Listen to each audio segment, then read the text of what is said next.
सभे मगहिया भाई बहन के भूलेटन काका के राम राम आथिन मगहिया खबर में सुनथिन देश दुनिया के खबर। बंगलुरु मैसूर एक्सप्रेस वे के उद्घाटन करे प्रधानमंत्री नरेंद्र मोदी कहल का कि कांग्रेस हमार कब्र खोदे में लगल है और हम हाईवे बनावे में व्यस्त ही। संसद के बजट सत्र के दूसरा चरण आज से शुरू हुए।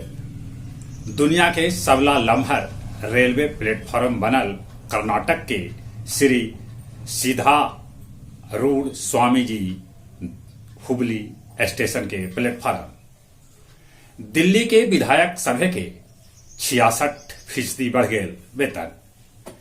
बिहार के प्राथमिक और मध्य विद्यालय में 5वां से लेके 8वां तक के परीक्षा आज से। जमीन देके रेलवे में नौकरी लेवे वालन पर भी ईडी करत कार्रवाई। सीवान के टेढ़ी घाट बाजार स्थित एसबीआई के 28 लाख से भरल एटीएम चोर उठा ले गलन। हांगकांग फ्लू पसार रहल है गोड़, सूबे के अस्पताल के कैल गेल है अलर्ट।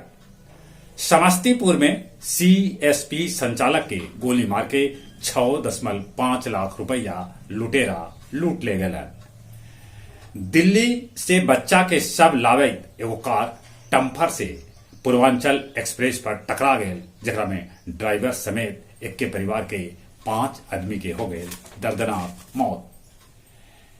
न्यायिक सुधार के खिलाफ इजराइल में सड़क पर एक बेर उतरलन 5 लाख आदमी।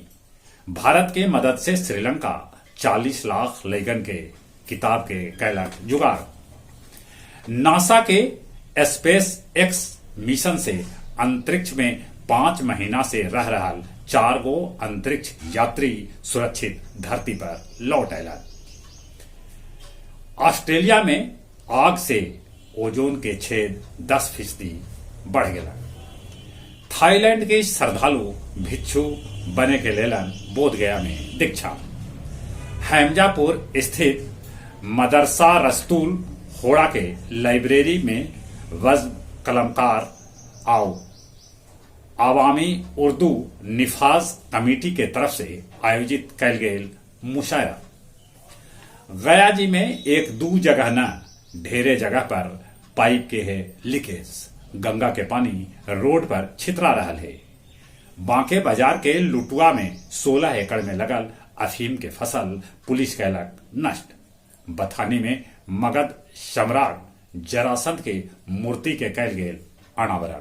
और कुछ खेल के समाचार। चौथा टेस्ट के पहिलका पारी में भारत बनेलक 571 रन, ऑस्ट्रेलिया पर लेलक 91 रन के बढ़त। विराट कोहली 3.5 बच्छर बाद लगौलन शतक, वो बनौलन 186 रन। दोहरा शतक से 14 रन पीछे छूट गलन। YPL में मुंबई इंडियंस यूपी वॉरियर्स के 8 विकेट से हरा दिलक। उन्हें बांग्लादेश इंग्लैंड से T20 सीरीज जीत लेलक।